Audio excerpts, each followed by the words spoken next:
আজকে আমার মেয়ের এমডি হয়ে যেত, তার হয়তো বিয়েও দিতাম। আমাদের একটা সুখের সংসার ছিল, আমরা গরিব হয়তো ছিলাম।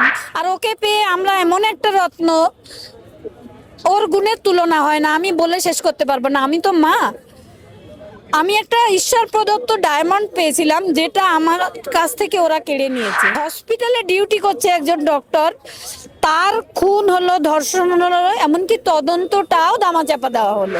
সিবিআই এর কাছে এখনো একজনই দোষী, কিন্তু এটা কেউ, সারা বিশ্বের কেউই বিশ্বাস করে না যে একজনের পক্ষে এরকম একটা ক্রাইম ঘটানো সম্ভব এবং সেখান থেকে পালিয়ে যাওয়া সম্ভব। প্রথম তো মেয়ের ডেড বডির সামনেই ডিসি নর্থ এক বান্ডিল টাকা দিলেন। কে দিলেন? হ্যাঁ, ভোটে দাঁড়ানোর অফার দেওয়া হয়েছিল। এই যে 1,500 টাকা যুব ভাতা, সেটা একজন আইআইটি পড়ুয়া ছাত্রর বাবাও ওই 1,500 টাকার লোভটা সামলাতে পারছেন না। আর সবাইকে আমি বলবো, এই চোর দুর্নীতিবাজ সরকারকে ভুলেও ভোট দেবেন না, বাকি যাদের দেবেন। এই সরকার তো চাই না আমি আর। এই সরকার পুরো ধাপ্পাবাজ, মানে মিথ্যা কথা ছাড়া। হ্যাঁ, যার জন্যই আমরা মেয়েকে হারালাম, বিচার পাওয়া তো দূর, এই সরকারের জন্যই আমি মেয়েকে হারিয়েছি। এই সন্দীপ ঘোষ 2012-13 সাল থেকেই সন্দীপ ঘোষের পেছনে সন্দীপ ঘোষকে তৈরি করা হয়েছে।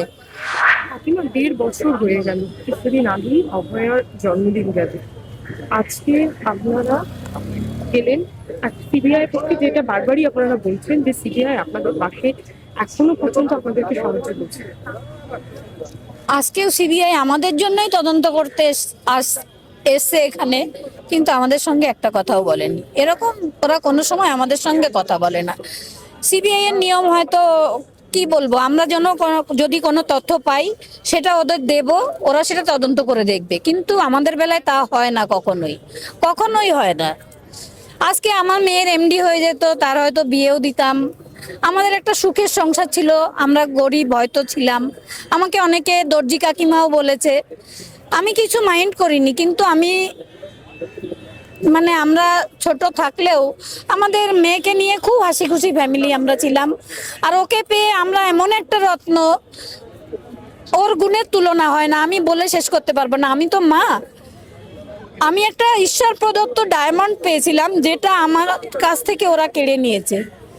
এটা ভাবার অতীত যে হসপিটালে ডিউটি করছে একজন ডক্টর, তার খুন হলো, ধর্ষণ হলো, এমনকি তদন্তটাও দামাচাপা দেওয়া হলো। এটা কোন রাজ্যে বাস করছি আমরা?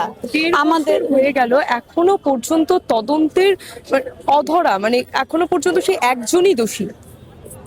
সিবিআই এর কাছে এখনো একজনই দোষী, কিন্তু এটা কেউ, সারা বিশ্বের কেউই বিশ্বাস করে না যে একজনের পক্ষে এরকম একটা ক্রাইম ঘটানো সম্ভব এবং সেখান থেকে পালিয়ে যাওয়া সম্ভব।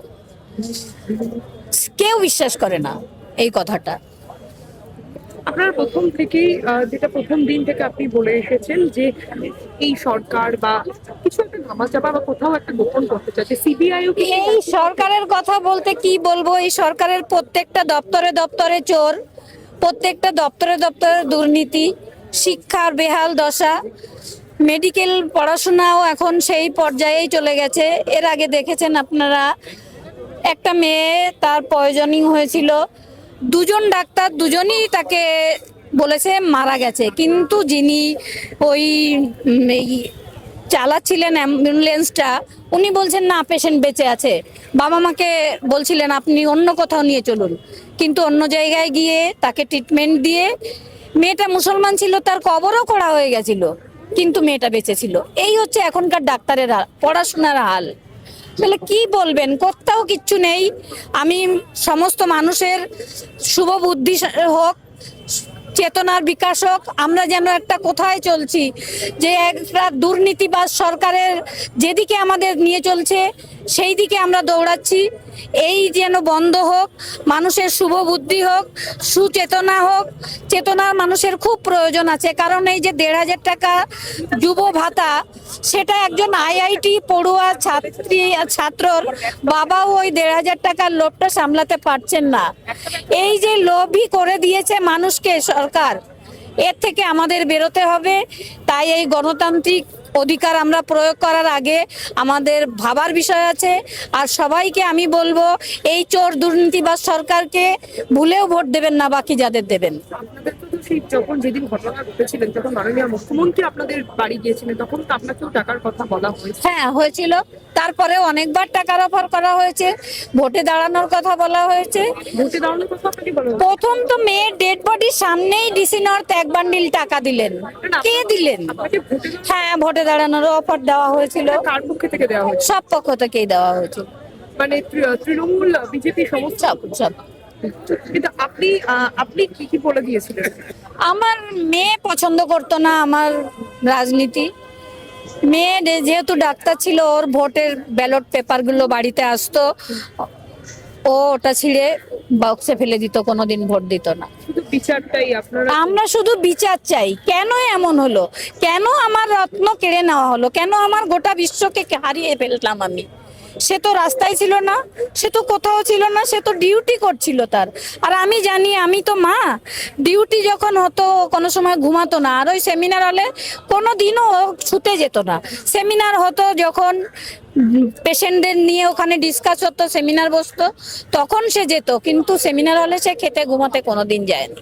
না, আপনি বারবারই বলবেন যেহেতু সামনে বিধানসভা আসছে, এখনো পর্যন্ত আপনারা যেহেতু বিচার পাননি, যে এই সরকার আর চান না। এই সরকার তো চাই না আমি আর। এই সরকার পুরো ধাপ্পাবাজ, মানে মিথ্যা কথা ছাড়া। যার জন্যই আজকে আপনারা হ্যাঁ, বিচার পেলেন না। যার জন্যই আমরা মেয়েকে হারালাম। বিচার পাওয়া তো দূর, এই সরকারের জন্যই আমি মেয়েকে হারিয়েছি। এই সন্দীপ ঘোষ 2012-13 সাল থেকেই সন্দীপ ঘোষের পেছনে সন্দীপ ঘোষকে তৈরি করা হয়েছে। এই যে সুমিত রায় তফাদার, আমার মেয়ের ভিপি, তার যে এইচওডি, এই যে ডাক্তাররা তাদের ক্ষুদ্র ক্ষুদ্র স্বার্থের জন্য মানে আমাদের এই রাজ্য সরকারের সঙ্গে সেটিং করে আমার মেয়েটাকে মেরে ফেলেছেন। তার আর কোনো দ্বিধা নেই, এই জন্যই আমার মেয়ের মৃত্যু হয়েছে। এই দুর্নীতি আমার মেয়ে সহ্য করতে পারতো না। তার সামনে পেশেন্ট মারা গেলে সে নিজে না খেয়ে পেশেন্টদের সেবা করতো, এসব ও সহ্য করতে কখনো পারতো না। মানে আজকে এই দুর্নীতির জন্যই হারাতে হলো হ্যাঁ, আপনাদের। এই দুর্নীতির জন্যই আমার মেয়েকে আমি হারিয়েছি।